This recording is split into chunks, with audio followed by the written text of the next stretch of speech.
पद्धति का ज्ञान होने पर ही हम आंकिक प्रश्नों में सही सही चिन्हों का उपयोग कर सकते हैं। इसमें क्या होगा, जिस प्रकार से आप लोग मैथ के अंदर ग्राफ पढ़ते हैं वैसे ही मैं ये दो ग्राफ बना रहा हूँ।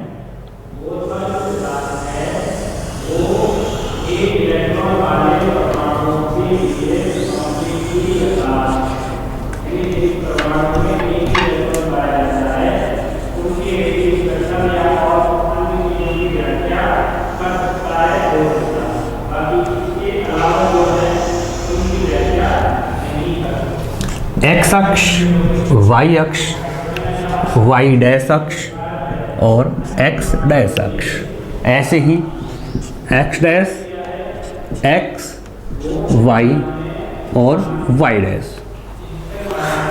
हाँ तो बेटा ये दो हमने ग्राफ बना दिए। अब हमको इन ग्राफों के ऊपर सेट करना होता है अपने दर्पण को। सबसे पहले अगर हम बात करें कि हमें अवतल दर्पण रखना है तो इस ग्राफ पर अवतल दर्पण को इस प्रकार सेट करना है कि अवतल दर्पण की चमकदार सतह हमेशा किस तरफ रहे, एक्स डैश अक्ष की ओर, और उसका जो ध्रुव होता है वो किस पर टिकना चाहिए, इस मूल बिंदु ऊपर। तो हम अवतल दर्पण को कुछ इस प्रकार से रखेंगे। देखिए दोनों कंडीशनें पूरी हो रही है। भाई इस चिन्ह पद्धति के अंदर जो पहला रूल है वो यही है कि गोलीय दर्पण को इस प्रकार से व्यवस्थित कीजिए कि गोलीय दर्पण का जो ध्रुव है वो तो आकर टिक जाए किस पर, मूल बिंदु ऊपर, और जो इसकी चमकदार सतह है वो हमेशा किस तरफ रहे, एक्स डैश अक्ष की ओर। ठीक ऐसे ही यदि हमें उत्तल दर्पण रखना है तो वही दोनों रूल्स को फॉलो करना पड़ेगा। उत्तल दर्पण को आपको इस प्रकार से सेट करना होगा।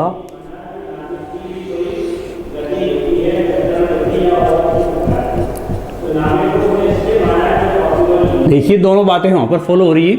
इसकी चमकदार सतह एक्स डैश की तरफ है, इसका ध्रुव मूल बिंदु ऊपर टिक रहा है। अगली बात क्या बताई थी कार्तीय ने कि वस्तु को दर्पण के सामने हमेशा एक्स डैश अक्ष पर ही रखा जाता है। मान लीजिए हमने ये वस्तु रख दी, वस्तु का नाम रख दिया ए बी, तो ये फिक्स बात रहेगी कि वस्तु को हम हमेशा दर्पण के सामने एक्स डैश अक्ष पर सीधा रखेंगे। सेम ऐसे ही अगर उत्तल दर्पण हुआ तो यहाँ पर भी वस्तु को एक्स डैश अक्ष पर ही रखा जाएगा, और वो भी कैसा, सीधा। अगली बात करें, अगर हमारे पास अवतल दर्पण है तो देखिए ये इसका गोला इस प्रकार से बनेगा। इसका मतलब इसका मुख्य फोकस F और वक्रता केंद्र C दोनों कौन सी अक्ष पे आएंगे, एक्स डैश अक्ष पर। यदि आपके पास उत्तल दर्पण है तो इसका गोला कुछ इस प्रकार से बनेगा, इसीलिए इसका मुख्य फोकस F और वक्रता केंद्र C आएंगे एक्स अक्ष पर। अगली बात बेटा, जब आप लोगों ने अवतल दर्पण पढ़ा तो उसकी 6 कंडीशनें पढ़ी। 6 कंडीशनों में से शुरू की जो कंडीशनें थी उनमें बनने वाला प्रतिबिंब दर्पण के ही सामने बन रहा था, और कैसा बन रहा था, उल्टा। तो इसका नाम हो जाएगा ए डैश बी डैश, और ये कितनी कंडीशनों में था, 1 से लेके और 5 कंडीशनों में यही पोजीशन थी। लेकिन जो छठी स्थिति पढ़ी थी हमने, छठी कंडीशन, उसमें बनने वाला प्रतिबिंब दर्पण के पीछे और आभासी बना था और सीधा बना था। तो ये छठी कंडीशन में ये ले लिया ए डैश बी डैश, ये थी आपकी छठी कंडीशन। सेम ऐसे ही उत्तल दर्पण की हमने 2 कंडीशनें पढ़ी। दोनों कंडीशनों में बनने वाला प्रतिबिंब दर्पण के इस तरफ मतलब एक्स अक्ष पर बना था, और वो भी कैसा, सीधा और आभासी बना था। तो ए डैश बी डैश, ये स्थितियां हो गई। कार्तीय चिन्ह पद्धति में अब सुनिएगा, जो मैं रूल्स बोल रहा हूं उन रूल्स को आपको हमेशा फॉलो करना होगा। पहली बात, गोलीय दर्पण चाहे अवतल हो चाहे उत्तल हो, इन गोलीय दर्पणों को हमेशा ग्राफ पर इस प्रकार से व्यवस्थित करना होता है कि इनकी चमकदार सतह हमेशा x डैश अक्ष की ओर हो, इनका ध्रुव हमेशा मूल बिंदु O पर टिके। दूसरी बात, वस्तु को हम हमेशा x डैश अक्ष पर रखते हैं और वो भी कैसा रखते हैं, सीधा रखते हैं। यदि अवतल दर्पण है तो उसका मुख्य फोकस और वक्रता केंद्र x डैश अक्ष की ओर होगा। यदि उत्तल दर्पण है तो उसका मुख्य फोकस और वक्रता केंद्र x अक्ष की ओर होगा। आखिरी बात, जब आप दूरियों को नापते हैं तो हमेशा ध्यान रखिएगा, जिन दूरियों को आप x अक्ष या y अक्ष पर नापते हो उनका मान हमेशा प्लस में होगा। जिन दूरियों को आप x डैश या y डैश अक्ष पर नापते हैं उनका मान हमेशा ऋणात्मक होगा। कैसे होगा समझें।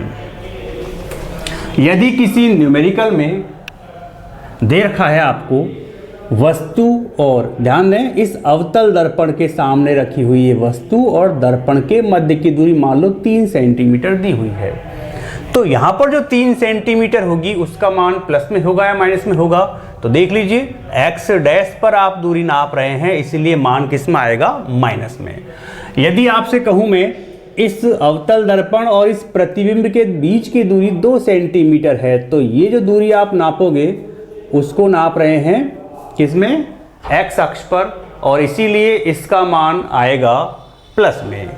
यदि आपसे कहूँ कि इस वस्तु की ऊंचाई 1.5 सेंटीमीटर है तो ये जो दूरी नाप रहे हैं आप y अक्ष पर नाप रहे हैं, और हम जानते हैं y अक्ष हो या x अक्ष हो इन पर नापी गई दूरियों के मान प्लस में होंगे।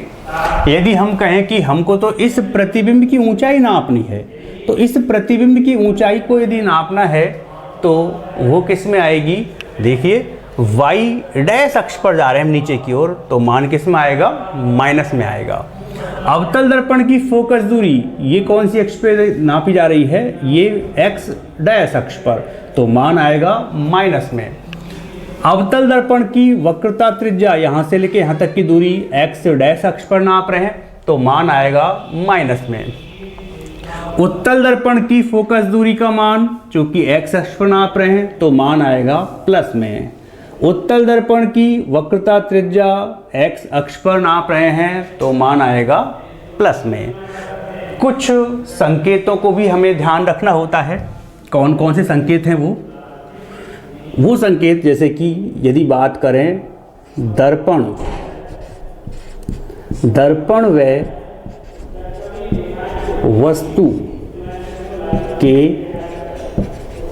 मध्य की दूरी, यदि आपको दर्पण और वस्तु के मध्य की दूरी की बात करनी है तो उसको हम दर्शाते किससे हैं, स्मॉल u से दर्शाते हैं। यदि बात करें हम दर्पण व प्रतिबिंब, दर्पण व प्रतिबिंब के मध्य की दूरी, और इसको हम दर्शाते हैं स्मॉल v से। प्रतिबिंब ये रहा, दर्पण ये रहा, या फिर दर्पण ये रहा, प्रतिबिंब ये रहा। कोई से भी प्रतिबिंब और दर्पण के मध्य की दूरी को आप दर्शाते हैं v से। तीसरी बात करें, हमें वस्तु की ऊंचाई या वस्तु की लंबाई की बात करनी है, तो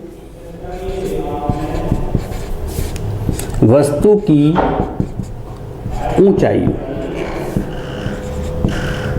इसको दर्शाया जाता है h, स्मॉल h। ठीक ऐसे ही प्रतिबिंब